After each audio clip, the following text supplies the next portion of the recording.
جذبات کے اظہار کے لیے یا رسول اللہ کہنا یہ جائز ہے، ہمیشہ سے ہوتا رہا ہے شاعری میں بھی، لیکن یہ کہ اس میں اگر کہنے والے کی نیت یہ ہے، اس کا یہ عقیدہ ہے کہ میں جب نبی کو پکار رہا ہوں تو جہاں سے بھی پکاروں گا نبی میری پکار سنتے ہیں، پھر اس پکار کا جواب دے کے میری حاجت روائی کرتے ہیں، تو یہ تو خالصتاً شرک ہے، اس کی تو کوئی تعویل ہو نہیں سکتی۔ سورہ نساء کی آیت نمبر 64، وَلَوْ أَنَّهُمْ إِذْ ظَلَمُوا أَنفُسَهُمْ جَاءُوكَ فَاسْتَغْفَرُوا اللَّهَ وَاسْتَغْفَرَ لَهُمُ الرَّسُولُ لَوَجَدُوا اللَّهَ تَوَّابًا رَحِيمًا۔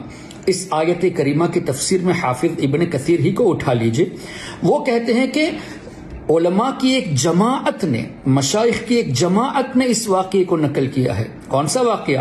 کہ ایک اعرابی نبی پاک صلی اللہ علیہ وسلم کے روضہ اطہر پر حاضر ہوئے اور کچھ اشعار کہے، یا خیر من دفنت بالقاع اعظمہ، آگے یہ لکھتے ہیں کہ یا رسول اللہ صلی اللہ علیہ وسلم، جس جگہ پر آپ ساکن ہیں، جہاں آپ آرام فرما رہے ہیں، وہ جگہ تو پاک ہے، جود و کرم والی جگہ ہے۔ اور یہ مصرے آج بھی مدینہ شریف میں جالی مبارک میں نصب کیے ہوئے ہیں۔ تو اب کیا جتنے بزرگوں نے اس کو نقل کیا اور جن بزرگوں نے اس کو لکھا سب کے سب مشرک ٹھہرے؟ اس لیے کہ حضور علیہ الصلوۃ والسلام کو وصال شریف کے بعد جود و کرم والا ماننا یہاں ثابت ہوتا ہے۔ پھر امام اعظم امام ابو حنیفہ رحمۃ اللہ علیہ کی طرف منسوب جو قصیدہ ہے جہاں وہ فرماتے ہیں انا طامع بالجود منک، حضور علیہ الصلوۃ والسلام کی ظاہری زندگی کے بعد ہی امام اعظم رحمۃ اللہ علیہ کا زمانہ تھا، اور وہ فرماتے ہیں یا رسول اللہ، میں آپ سے آپ کے جود و کرم کی تمنا رکھتا ہوں۔ ابو حنیفہ کا آپ کے سوا کون ہے یا رسول اللہ صلی اللہ علیہ وسلم؟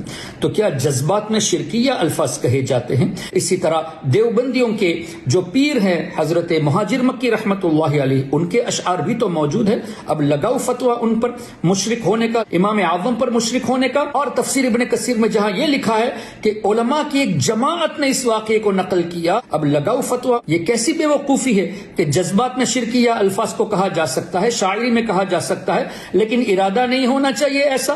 ارادہ ہے تو بھی تو جذبات پیدا ہوئے۔ اور پھر مزید نبی پاک صلی اللہ علیہ وسلم نے کیا اس طرح ارشاد نہیں فرمایا ما من احد یسلم علی الا رد اللہ علی روحی حتی ارد علیہ السلام، جب بھی کوئی شخص مجھ پر سلام پڑھتا ہے میں اس کے سلام کا جواب دیتا ہوں۔ تو ایک ہی وقت میں کروڑوں لوگ سلام پڑھتے ہیں، تو کروڑوں لوگوں کے سلام کو ایک ہی وقت میں سننا اور ایک ہی وقت میں کروڑوں کو جواب دینا، اور حضور علیہ الصلوۃ والسلام کی طرف سے سلام کا جواب آنا، یعنی تم پر بھی سلامتی ہو، اس سے بڑی نعمت کیا ہو سکتی ہے کہ روضہ انور پر آرام فرما رہے ہیں، ہمارے سلام کو سن بھی رہے ہیں اور ہمیں سلامتی کی دعاؤں سے نوازتے ہیں۔ تو سلامتی کی دعا دینا یہ حاجت روائی نہیں تو کیا ہے کہ تمہاری دنیا بھی سلامت رہے، تمہاری آخرت بھی سلامت رہے۔ ایک ہی وقت میں اسباب کے بغیر کروڑوں کا سننا اور اسباب کے بغیر کروڑوں کو جواب دینا، اگر یہ شرک کیا ہے تو حضور علیہ الصلوۃ والسلام پر شرک کا فتویٰ لگاؤ گے؟